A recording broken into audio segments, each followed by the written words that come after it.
यही चीज़ देखिए कि दबाव है, लेकिन उसके बावजूद आज़म स्वाति साहब का जो मामला है, कोई और मीडिया आपको नहीं नज़र आएगा कि उस तरह से इस पर बात कर रहा हो। अब एक केस में एफआई ये कहता है जी हमें तो अब रिक्वायर्ड ही नहीं है इनका रिमांड, आप इनको जेल भेज दें, लेकिन साथ ही फिर पुलिस आती है और वो कोयटा ले जाती है।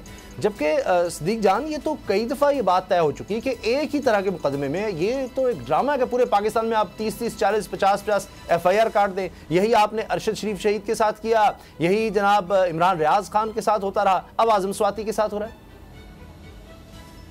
देखें, आज़म स्वाति साहब गिरफ्तार हुए, गिरफ्तार होने के बाद 2 रोज़ा उनका जिस्मानी रिमांड लिया गया। जिस्मानी रिमांड उनका 2 रोज़ा जब लिया गया वो मुकम्मल हुआ, फिर 4 रोज़ा जिस्मानी रिमांड लिया गया 29 नवंबर को। इस दौरान जो आज़म स्वाति साहब के वकील हैं उन्होंने इस्लामाबाद हाई कोर्ट से रुजू किया और उनको बताया, और जो आज़म स्वाति साहब की पिटीशन है इस्लामाबाद हाई कोर्ट में वो बिल्कुल उससे मिलती जुलती है जो अरशद शरीफ साहब ने अदालतों को खत लिखे थे कि मेरी जान को खतरा है, मुझे कत्ल किया जा सकता है। लेकिन उसके ऊपर अदालत ने बजाय इसके कि हुक्म ये जारी होता कि जी आप आज़म स्वाति को यहाँ से नहीं ले जाया जा सकता, बिल्कुल उसी तरह कम अज़ कम अतर मिर्ज़ा साहब ने ऑर्डर किया था शशीद साहब के मामले में, समी इब्राहिम साहब के मामले में, इमरान रियाज खान के मामले में, कि इनको इस्लामाबाद से बगैर इजाज़त की अदालत की मंजूरी के नहीं गिरफ्तार किया जा सकता। लेकिन अदालत ने भी अगली तारीख डाल दी, अगली तारीख डाली गई। इधर क्या हुआ, 29 को उन्होंने 4 रोज़ा जिस्मानी रिमांड लिया, 3 दिसंबर को पेश करना था।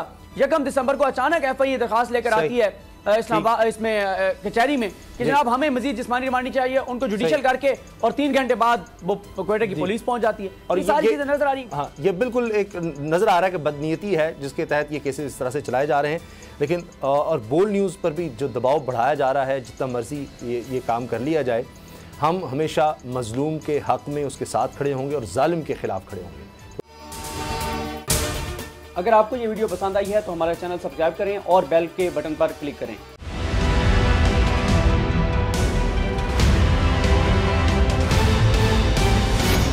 देखिए भाई, क्यों चल रहा है ये तो मेरे ख्याल है सब जानते हैं, ठीक है ना। ये केस को आप यूँ समझ लें कि जाली केस जो है इस तरीके से कि ये इन्होंने हम पे चीटिंग का, फ्रॉड का 420 का एक मुकदमा बनाया, ठीक है जी। यानी कि हमने किसी को चीट किया।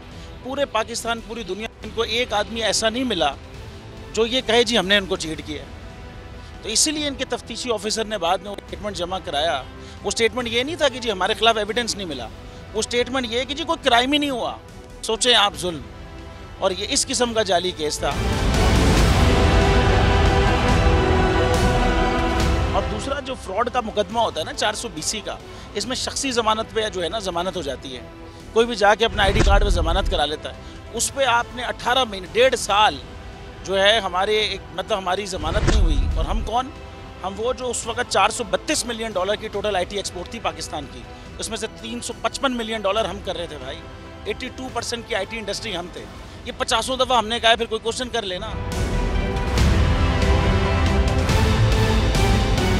जब आप पाकिस्तान मुल्क में पैसा लाने वालों के साथ ये करेंगे, फिर वही होगा जो इस वक्त मुल्क की इकॉनमी का हाल है। और शख्सी ज़मानत वाले इस केस के अंदर 1.5 साल यार।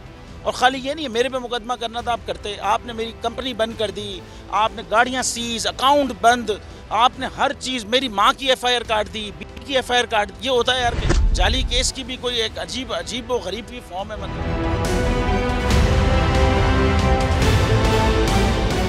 आप समझें 11 जजेस ने भाई नॉट बिफोर मी किया है हमारे केस में, तभी वो 1.5 साल तक चलता रहा ज़मानत का मुकदमा। एक दफ़ा तो ये हुआ कि भरी अदालत में हमें बाइज्जत भरी कर दिया और 2 घंटे के बाद फैसला आया जी नॉट बिफोर मी। लेकिन इसमें कोई ऐसी मसले वाली बात नहीं है। जो लोग भी हक पे खड़े रहते हैं ना, डरते नहीं हैं, बिकते नहीं हैं, झुकते नहीं हैं, उनके खिलाफ ये केसेस होते हैं भाई। सभी साहब यहाँ खड़े हैं, उनके खिलाफ अरशद शरीफ, और आप देखें इमरान रियाज, इमरान खान साहब को आप देख लें, ये इन ऐसे लोगों के खिलाफ ये केस होते हैं भाई। अगर आप हक पे खड़े रहेंगे और डरेंगे नहीं, झुकेंगे नहीं, ये जाली केस होंगे, कोई फ़र्क नहीं पड़ता। जाने दे दी, उसने जान दे दी अपनी। तो अगर पाकिस्तान की खातिर है ना, तो ये इंशाल्लाह हम ज़रूर करेंगे।